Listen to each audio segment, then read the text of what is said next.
Hey guys, welcome back to my channel. My name is Imanijackson, and let's get straight to this video. And before we start doing that, I want you guys to hit the subscribe button. Also hit that like button because you're going to like this video, and especially if you can relate to what I'm about to talk about. And also hit that post notification button as well so you can know when I post other videos, so like we can keep in contact. And I know I haven't really been posting a lot. You know, I've been working a lot been going on with me. I'm about to actually catch you up on what's going on. I'm trying to go back to being consistent, but you know, life happens. But let's get to this video. All right, guys, as you can see by the title, I'm going to be talking about the month that I was homeless. Yes, the big HOMELESS, the big homeless. And you know, I was a little skeptical of coming on here, basically talking about it. Like, I might get judged, I might be but I don't care what people say. You know, things happen in life. Sometimes you can't control what happens in life. The thing I always say is not where you started, it's where you end up at. So I ain't tripping. And what I went through made me stronger to where I am today. So let's get that out the way. So let's get this video started. So it was around May, the end of May, like around like May 26th, May 27th. Let's just start off by saying I was living with my parents. It wasn't always good. It was good sometimes, and then there was always some tension in the house.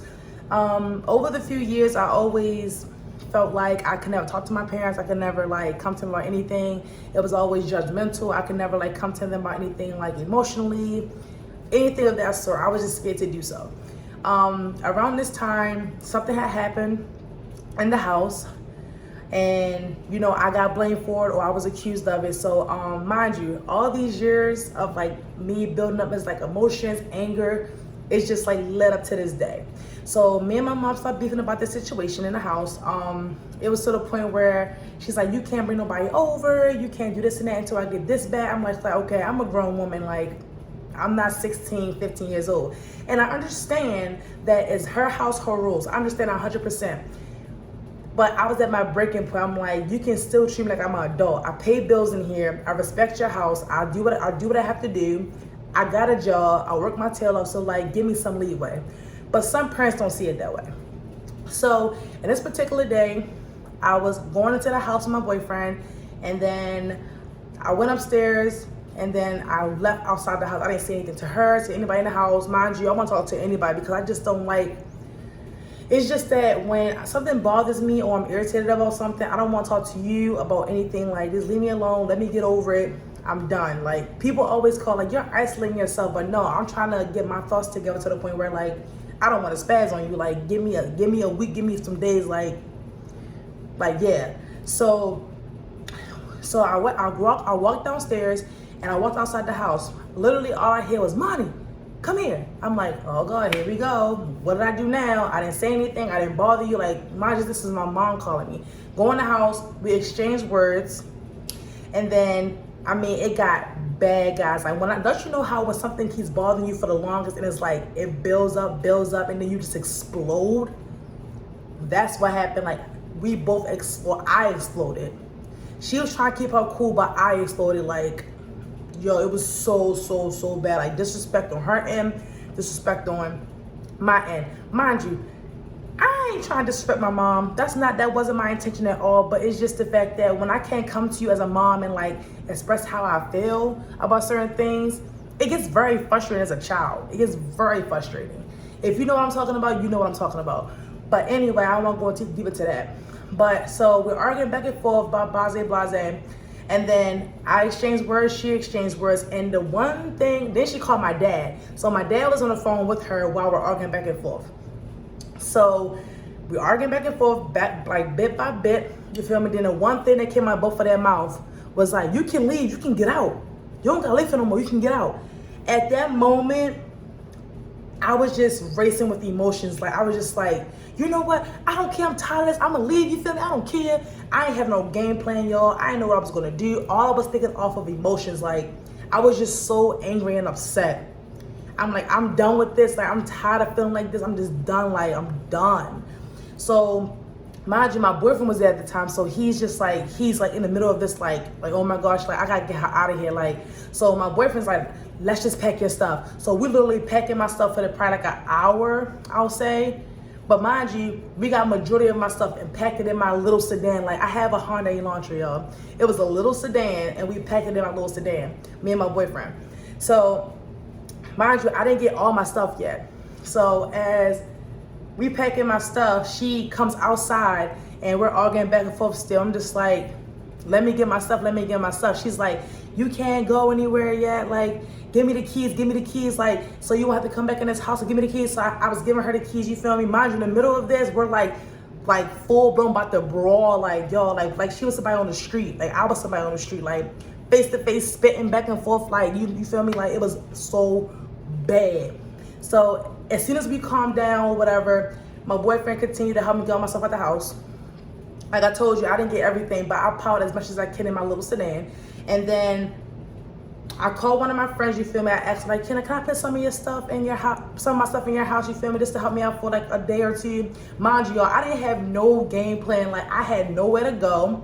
I had no one to really call, you feel me? Like, so I'm like, damn, like what I'm gonna do? Like, the first thing I started checking was my bank account, my savings account. Mind you, over the time, I was saving hella bread. Like, the one thing about me, I save hella bread just in case things like this happen. You feel me? Because you never know what's going to happen in your life. You have to save some bread. But that's a different story for another day.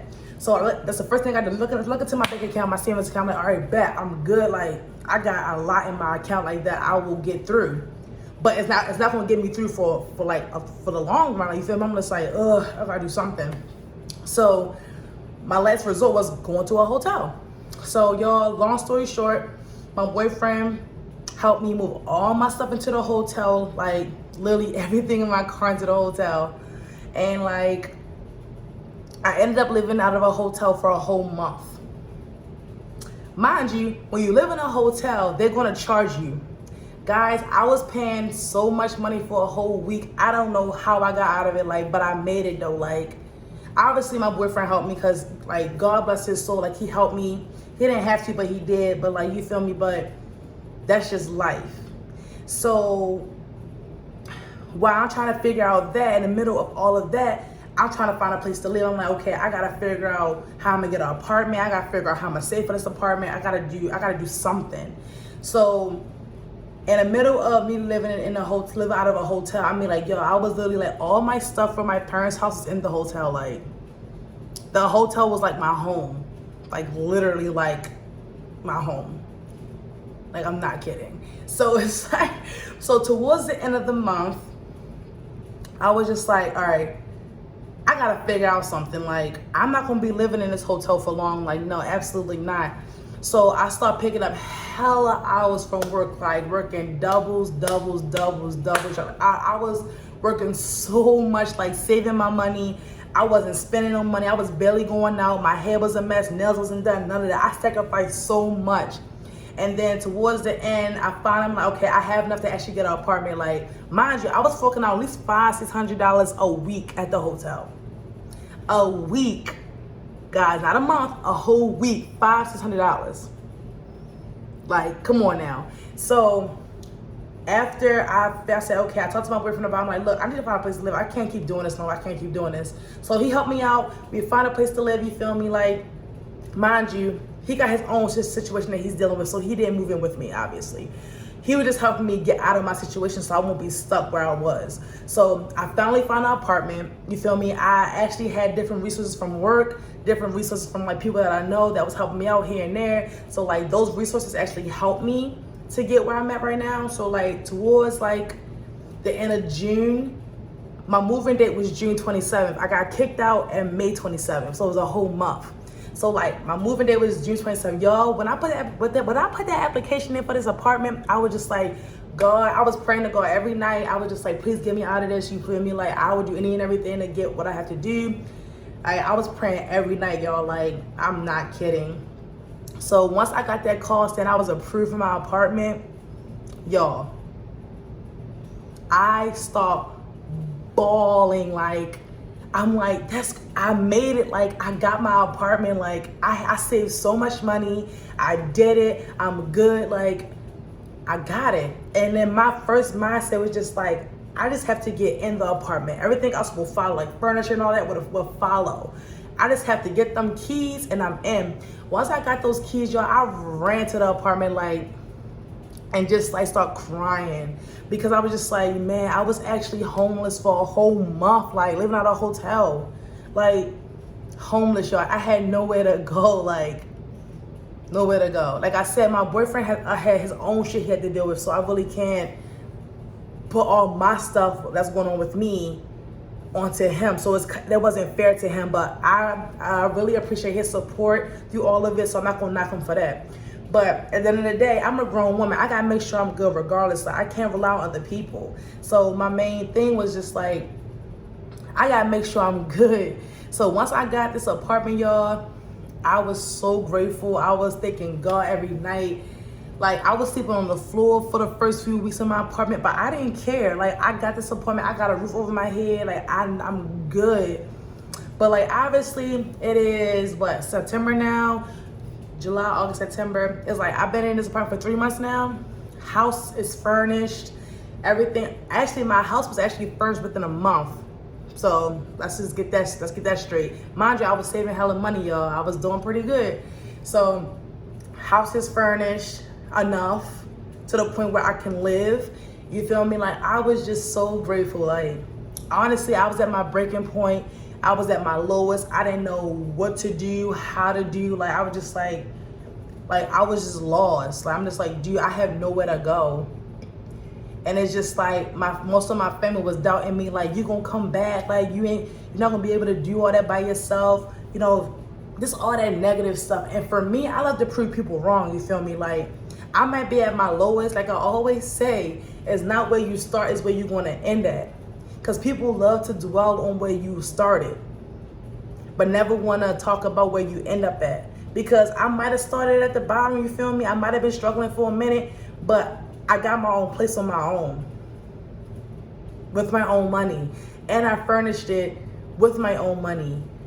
So like, you feel me? Like, that's where I tell people, like, don't give up on yourself. You have to always be your biggest fan. You have to always believe in yourself, no matter what. No matter who's around you, friends, family, none of that. You have to believe in yourself. If you don't, you're not gonna get things done. Like, it makes me emotional to this day, because like, man, I was at my lowest. I was literally homeless. Like, just imagine if I had that money saved up.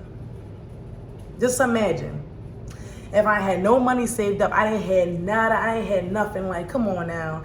I don't know where I would be right now, honestly. But I don't want to think of the negative. I want to think of the positive, like how I got out of it, how I ain't doubt myself, how I got out of it. I was set. And you know, I still don't really talk to my family to this day. You feel me? Like, they try to reach out to me, but like, that was just like a low blow to me. So I try to keep my distance, because it's just like, you kicked me out of your house. So I was kind of like, dang, like, okay. I don't know if that was you teaching me a lesson. I don't know if that was you trying to get me to come back to the house, like, cause I wasn't. Cause I don't like going nowhere I'm not welcome. So it's kind of like, when I got kicked out the house, I'm like, I'm not coming back. If any means necessary, I'm not coming back. I'm not. Because people love to see you fall, and you need them, if that makes sense. Like, they just love to like push you down for you to come back and say, oh, I need you. I don't give people that satisfaction. I'm not going to say I need you. I never need nobody. Because I always make sure I got it on my own. Like, I would do any and everything to make sure I got it on my own regardless. So it's kind of like, yeah, that was the lowest in my life, y'all. Like, I was homeless for a month. Like, you know, but I was making it happen. I made sure I was fed. I made sure I had a roof over my head. I made sure I was working like hella hours to make sure I was straight. Like, I was doing side jobs for a whole month, y'all. I was getting it done, like, getting it done. And like, I'm in my furnished apartment now, like, my own name, my own money, all of that. So nobody can tell me nothing. So it's kind of, it is a good feeling how I did it on my own, you feel me? Like, it's mine. Like, it's a really big accomplishment for me, because I started at the bottom. Like, I literally started at the bottom, like, y'all, like, down there. But y'all, that's really it on my story, how I was homeless for a month. You feel me? I did mention in this video that I do have an apartment now, and it's furnished. So like, if you guys want to see apartment tour of my furnished place. I mean, it ain't perfect, but it's a home, but I'm willing to do that as well. But you feel me? Yeah, that's really it. Like right before I get out of here, don't forget to subscribe to this channel. Give it a thumbs up if you enjoyed it, or if you can relate to this channel or relate to this video. Hit that comment section if you want to see any other videos of me and what you want me to do. Also, hit that post notification button so you can know when I post another video. Like I said, I'm going to try to be consistent, but as you guys just found out, I was going through a lot for 3 months. But I'm back and I'm better. That's all that really matters. But I'll be back with a few more videos, guys. Peace.